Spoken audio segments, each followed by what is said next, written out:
Welcome to this special comprehensive report where we dive deep into the groundbreaking statements from former President Donald Trump.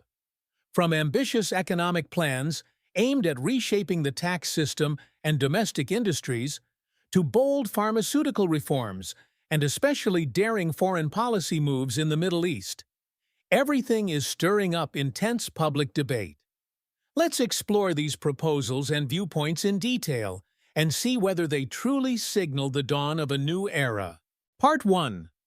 Breakthrough Economic Plan and Massive Tax Cut Proposals. In an exclusive interview aboard Air Force One, former President Donald Trump outlined the 4 pillars of his economic plan to reshape America. In addition to new trade agreements and permanent tax cuts, he announced unprecedented tax relief measures: no taxes on tips, no taxes on Social Security, benefits for seniors, and even no income taxes on overtime pay. Most notably, the surprising 4th pillar focuses on the American auto industry. He proposed a tax deduction on interest payments for people who borrow money to purchase U.S.-made cars. Trump emphasized this as a big deal that has never been done before, not only providing direct benefits to 80% of car buyers, but also being a massive game-changer for the entire domestic auto industry. The aim is to encourage consumers to support American products and boost domestic manufacturing. The former president also expressed pride in the outcomes of past tariff threats, which led companies to commit over $8 trillion and now more than $10 trillion to bring chip, auto, and pharmaceutical manufacturing back to the U.S. in just 2 months of intense effort. Part 2. Healthcare Reform, Political Clashes and Election Analysis. Building on economic plans. President Trump spoke about a big, beautiful bill focused on slashing prescription drug costs, a pressing issue for many American families. He expressed strong confidence in passing the bill, despite Republicans holding only a slim majority in the Senate 3 votes and the House 7 votes.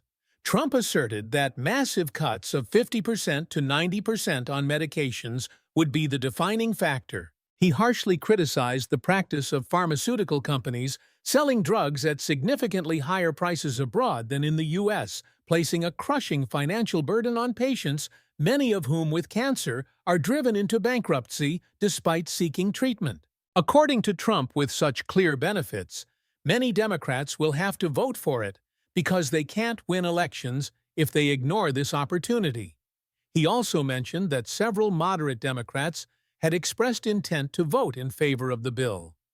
On internal political matters, Trump did not hesitate to attack the extremism of the left and Democratic leadership, particularly Chuck Schumer, whom he claimed has completely lost confidence and referred to as the Palestinian senator.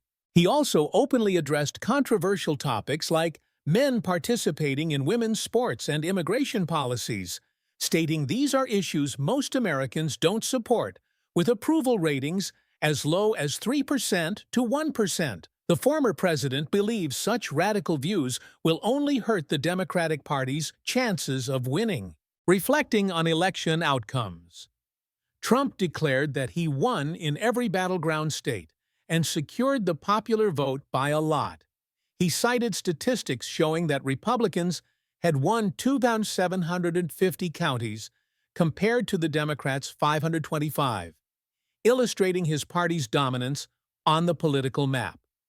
The former president emphasized that the Republican Party has become the party of the working class, winning broad support from auto workers, Teamsters, labor unions, and non-union workers alike. He claimed the GOP had essentially won everybody, including the rich, the poor, the middle class, and especially record-level support from Hispanic Americans. Finally, Trump delivered harsh words for the previous administration, describing former President Biden as a pathetic soul, a cruel man, and not smart, who has destroyed the lives and families of many people. Part 3. Middle East Policy Shift and Historic Diplomatic Efforts. Moving to foreign affairs. President Trump announced a major policy shift in the Middle East. The United States is considering normalizing relations with Syria's new government, led by President Ahmed al-Shara. He has ordered the lifting of sanctions on Syria, hoping to give the nation a fresh start and a chance to rise to greatness. Analyzing this move, Douglas Murray, a contributor to the New York Post, called it an astonishing opportunity for Syria, but one that must be carefully monitored. He noted that U.S. sanctions have been in place for decades, under both the deposed Bashar al-Assad and his father Hafez al-Assad. Murray emphasized that although President al-Shara was once part of an Islamic rebel group, Trump is demanding reciprocity from the new regime. Major challenges for Syria include normalizing relations with Israel, a long-term goal, and more immediately, preventing Hezbollah and other terrorist groups from using Syrian territory to arm Iranian proxy forces in the region. Murray stressed that trust-building is essential. Another major highlight in Trump's foreign policy is the expansion of the Abraham Accords. These have been recognized as one of the crown jewels of diplomacy, and some of the most remarkable diplomatic successes in our lifetime.